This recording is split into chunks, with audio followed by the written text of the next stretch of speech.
An Old Man's Last Secret, written by Tobias Wade. My grandfather is 95 years old and doesn't have long left in this world. There's nothing but a mess of tubes and wires to tether him here with us. It's difficult for him to speak, but each rasping whisper carries a severe weight that cannot be interrupted. My family doesn't talk about things like death though.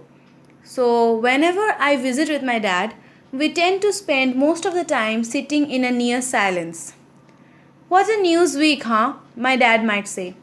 Hmm, grandfather will grunt, crazy world. Then silence again. Small talk seems almost disrespectful to the gravity of the situation, but no one wants to be the first to broach the irrevocable goodbye.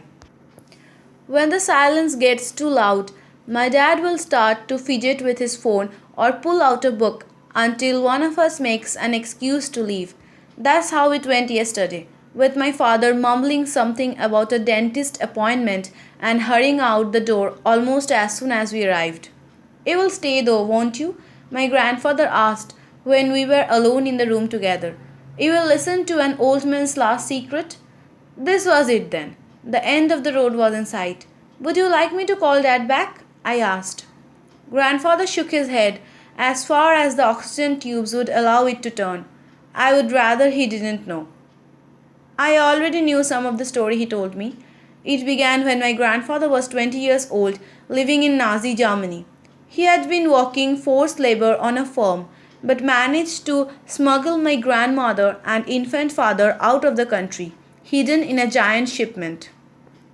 He had been caught almost immediately and sent to the concentration camp at Buchenwald, where he endured the next 2 years until he was liberated by Allied forces.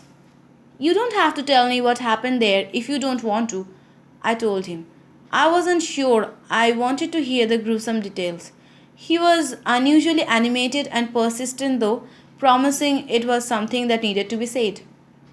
He wouldn't have survived the ordeal if it hadn't been for a friend he had met there, one of the Nazi officers, a Rottenfuhrer squad leader, had taken a special interest in him because of their striking similarity in age and appearances. The two would sit on either side of a barbed wire fence and swap stories about their childhoods. My grandfather would talk about my grandmother, how beautiful she was, and how he wouldn't give up until he found her again. The SS officer had gone straight from the Hitlerjugend to the army and had never been intimate with a woman. He became enraptured in my grandfather's tales of romance, and the two became close friends, despite the circumstances. The officer twice spared my grandfather's name from work assignments that meant certain death, and he had often sleep extra rations through the fence, which my grandfather would then distribute to other prisoners. It wasn't a good life, but it was life, grandfather said. Things changed as the war began drawing to a close. The Nazi officers became increasingly paranoid and desperate as the Allied forces moved in. It became common practice for lower ranking officers to be held as scapegoats when impossible work orders were not met. Besides that, the rumor that the Rottenfuhrer was protecting my grandfather put him in a dire position with his own officers. Faced between protecting my grandfather and his own hide, the Rottenfuhrer signed the order for my grandfather to be sent to a nearby armaments factory.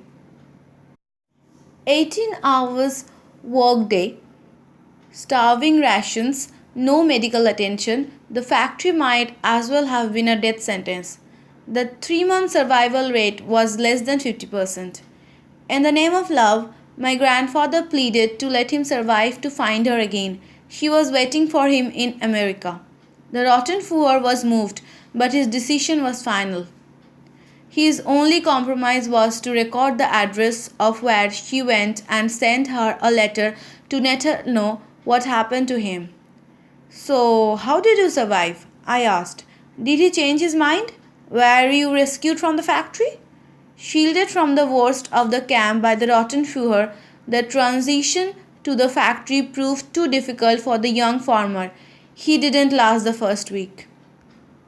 What do you mean didn't last? How would you get out? The exertion of the long story was taking its toll on my grandfather. He coughed and wheezed, struggling to draw breath for several seconds before clearing his throat a final time. On April 11th, 1945, the Buchenwald camp was liberated. Many of the Nazis had already abandoned their position and fled into the country. Others decided to lock themselves inside, pretending to be prisoners themselves so the Allied forces would have mercy on them. This was especially convincing for those who had taken the time to get to know the prisoners and could assume their identities. When the SS officer gave the information and address of his lost love, he was allowed to board the next transport ship returning to America to be reunited with her. The gears in my head were turning, and then stopped. Your grandmother was suspicious at first when I met her, but she accepted that the war had changed me. Besides, I knew so many stories about her that she couldn't deny our shared history. I raised his baby as my own and lived the life he dreamed of every night until his death. Do you think your real grandfather would forgive me if he knew? I didn't have an answer for him then, and I didn't get another chance. He died in his sleep that night after a long and happy life that wasn't his. All the credits of this story goes to the author, not to me. This was taken from Creepypasta. And if you like this story, please subscribe to my channel for more stories like this, and I will try to update twice every week. And please subscribe and share it with your friends. Thank you.